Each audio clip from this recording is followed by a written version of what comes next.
How to log in into Credit Karma tax account. Welcome to the channel and let's start with a tutorial. Open up a browser that you prefer on your PC or on your mobile device. Then search for Credit Karma tax account and give it a search.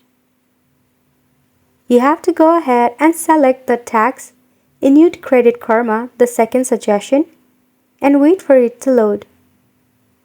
At the very top in your right hand side, you will see the option of Login. So you have to go ahead and tap on Login.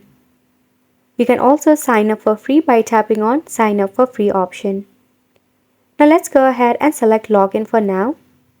Enter your email address and your password. Then tap on the Login option to log into your Credit Karma tax account.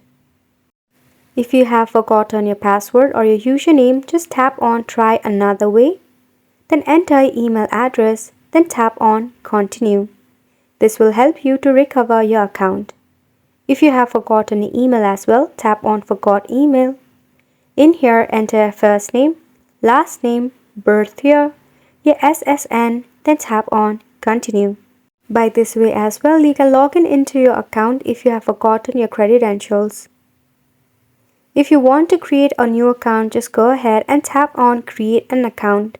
And yes, this is for free. And that's pretty much it for this video as well. Thank you so much for tuning in.